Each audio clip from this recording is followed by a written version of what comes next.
ರಾಜ್ಯದಲ್ಲಿ ಕೋವಿಡ್ ಆರ್ಭಟ ಜೋರಾಗ್ತಾ ಇದ್ದು ವಿಜಯಪುರ ಜಿಲ್ಲಾಸ್ಪತ್ರೆಯಲ್ಲಿ ಕೊರೋನಾ ಪರೀಕ್ಷೆ ಶುರುವಾಗಿದೆ. ಕೆಮ್ಮು, ನೆಗಡಿ ಜೊತೆಗೆ ಜ್ವರದಿಂದ ಬಳಲ್ತಾ ಇರುವ ರೋಗಿಗಳಿಗೆ ಕೊರೋನಾ ಟೆಸ್ಟ್ ಕಡ್ಡಾಯ ಮಾಡಲಾಗಿದೆ. ಜಿಲ್ಲಾಸ್ಪತ್ರೆಯಲ್ಲಿ ಈವರೆಗೆ 39 ಜನರಿಗೆ ಕೋವಿಡ್ ಪರೀಕ್ಷೆ ನಡೆಸಲಾಗಿದೆ. ಎಲ್ಲರ ರಿಪೋರ್ಟ್ ನೆಗೆಟಿವ್ ಬಂದಿದ್ದು ಕೊರೋನಾ ಲಕ್ಷಣಗಳಿದ್ದರೆ ಸ್ವಯಂ ಪ್ರೇರಿತವಾಗಿ ಪರೀಕ್ಷೆ ಮಾಡಿಸಿಕೊಳ್ಳುವಂತೆ ಜಿಲ್ಲಾಸ್ಪತ್ರೆಯ ಸರ್ಜನ್ ಶಿವಾನಂದ ಮಾಸ್ತಿಹೊಳಿ ಹೇಳಿದ್ದಾರೆ. ಇನ್ನು ಇಲ್ಲಿ ಮಾಡಲಾಗುವ ಪರೀಕ್ಷೆಯ ರಿಪೋರ್ಟ್ ಆಧರಿಸಿ ಚಿಕಿತ್ಸೆ ನಿರ್ಧರಿಸಲಾಗುತ್ತದೆ. ಪಾಸಿಟಿವ್ ಬಂದಲ್ಲಿ ಅಂತವರ ಆರೋಗ್ಯ ಸ್ಥಿತಿ ಆಧರಿಸಿ ಹೋಮ್ ಐಸೋಲೇಷನ್ ಅಥವಾ ಜಿಲ್ಲಾಸ್ಪತ್ರೆಯಲ್ಲಿ ಚಿಕಿತ್ಸೆ ನೀಡಬೇಕಾ ಎನ್ನುವ ಬಗ್ಗೆ ತಜ್ಞ ವೈದ್ಯರು ಸೂಚನೆ ನೀಡಲಿದ್ದಾರೆ.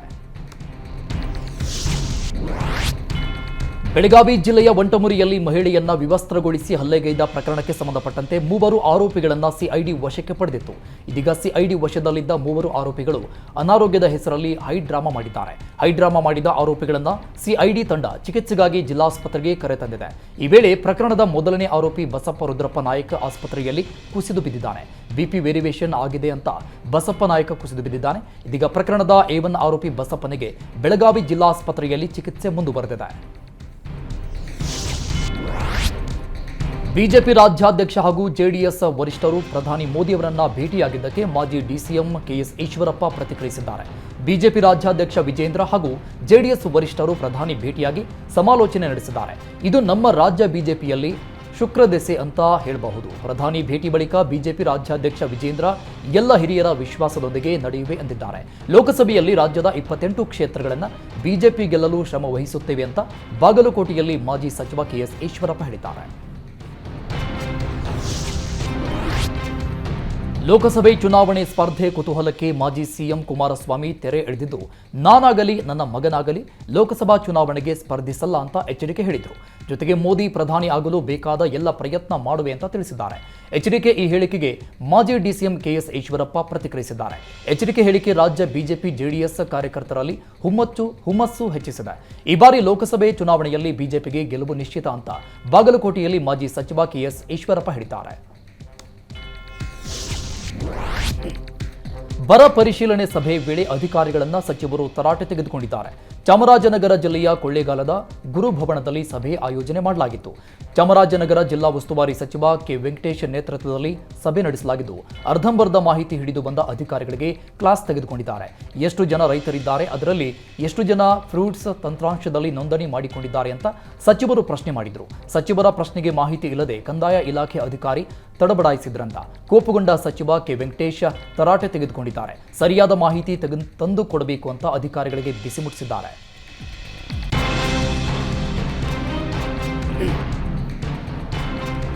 ಮೈಸೂರು ಜಿಲ್ಲೆ ಪ್ರವಾಸದಲ್ಲಿರುವ ಸಿಎಂ ಸಿದ್ದರಾಮಯ್ಯ ಮೈಸೂರು ಜಿಲ್ಲಾ ಪತ್ರಕರ್ತರ ನೂತನ ಭವನಕ್ಕೆ ಶಂಕುಸ್ಥಾಪನೆ ನೆರವೇರಿಸಿದರು. ಮೈಸೂರಿನ ಚಾಮುಂಡಿ ಬೆಟ್ಟದ ತಪ್ಪಲಲ್ಲಿ ಕಾರ್ಯಕ್ರಮ ಆಯೋಜಿಸಲಾಗಿತ್ತು. ಕಾರ್ಯಕ್ರಮದಲ್ಲಿ ಸುತ್ತೂರು ಶ್ರೀಗಳು, ಸಚಿವ ಮಹದೇವಪ್ಪ, ಶಾಸಕರಾದ ಜಿಟಿ ದೇವೇಗೌಡ, ಕೆ ಹರೀಶ್ ಗೌಡ, ರವಿಶಂಕರ್, ಅನಿಲ್ ಚಿಕ್ಕಮಾಧು, ಮರಿ ತಿಬ್ಬೇಗೌಡ, ಪರಿಷತ್ ಸದಸ್ಯರಾದ ಡಾಕ್ಟರ್ ತಿಮ್ಮಯ್ಯ, ಸಿಎನ್ ಮಂಜೇಗೌಡ, ಮಾಜಿ ಶಾಸಕ ಯತೀಂದ್ರ ಸಿದ್ದರಾಮಯ್ಯ, ಕಾರ್ಯನಿರತ ಪತ್ರಕರ್ತರ ಸಂಘದ ರಾಜ್ಯಾಧ್ಯಕ್ಷ ಶಿವಾನಂದ ತಗಡೂರು ಹಾಗೂ ಮೈಸೂರು ಜಿಲ್ಲಾ ಪತ್ರಕರ್ತರ ಸಂಘದ ಅಧ್ಯಕ್ಷ ರವಿಕುಮಾರ್ ಸೇರಿದಂತೆ ಮತ್ತಿತರರು ಭಾಗಿಯಾಗಿದ್ದರು.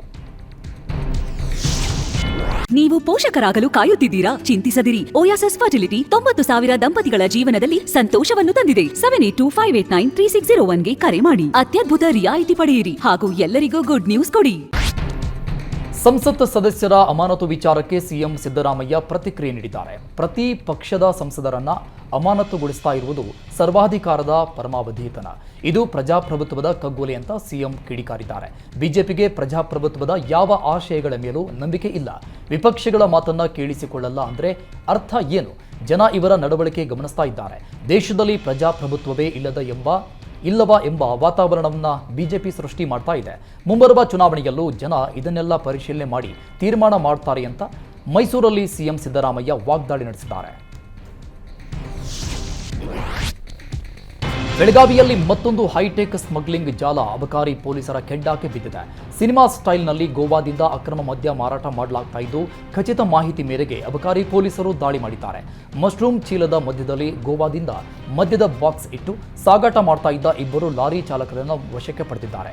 ಅಪಾರ ಪ್ರಮಾಣದ ಮದ್ಯದ ಬಾಕ್ಸ್ ಕಂಡು ಜನ ಹೌಹಾರಿತು. ಖದೀಮರ ಪ್ಲಾನ್ ನೋಡಿ ಬೆಳಗಾವಿ ಜನ ಬೆಚ್ಚಿ ಬಿದ್ದಿದ್ದಾರೆ. ಬೆಳಗಾವಿಯ ಕಾಕತಿ ಬಳಿ ಮದ್ಯ ತುಂಬಿದ ಲಾರಿ ವಶಕ್ಕೆ ಪಡೆದಿದ್ದು, ಕಳೆದ 6 ತಿಂಗಳಲ್ಲಿ ಇದು 5ನೇ ಯಶಸ್ವಿ ಕಾರ್ಯ ಕಾರ್ಯಾಚರಣೆ ಎನ್ನಲಾಗಿದೆ. ಮದ್ಯ ಸೇರಿ ಆರೋಪಿಗಳಿಂದ 2 ಕೋಟಿ ಮೌಲ್ಯದ ವಸ್ತುಗಳನ್ನು ವಶಕ್ಕೆ ಪಡೆಯಲಾಗಿದೆ.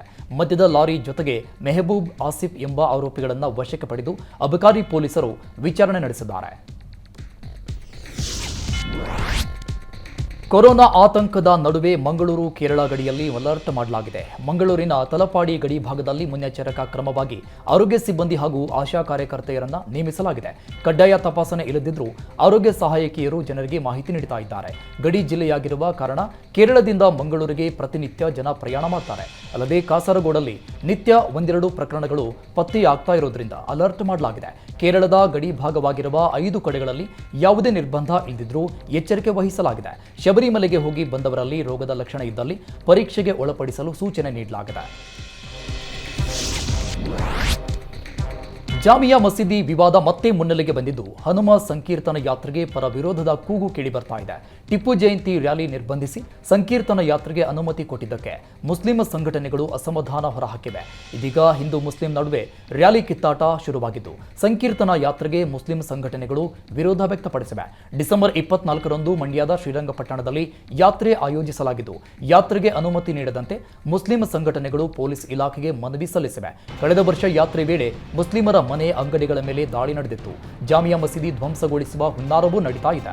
ಈಗಾಗಲೇ ಸಾಮಾಜಿಕ ಜಾಲತಾಣದಲ್ಲಿ ಪ್ರಚೋದನೆ ನೀಡಲಾಗ್ತಾ ಇದೆ. ಮುಂಜಾಗ್ರತಾ ಕ್ರಮವಾಗಿ ಸಂಕೀರ್ತನ ಯಾತ್ರೆಗೆ ಅವಕಾಶ ನೀಡಬಾರದು ಅಂತ ಆಗ್ರಹಿಸಿದ್ದಾರೆ. ಯಾತ್ರೆಗೆ ಅನುಮತಿ ನೀಡಿ ಅನಾಹುತ ಸಂಭವಿಸಿದ್ರೆ ಸರ್ಕಾರವೇ ಹೊಣೆ ಅಂತ ಮುಸ್ಲಿಂ ಸಂಘಟನೆಗಳು ಎಚ್ಚರಿಕೆ ಕೊಟ್ಟಿವೆ.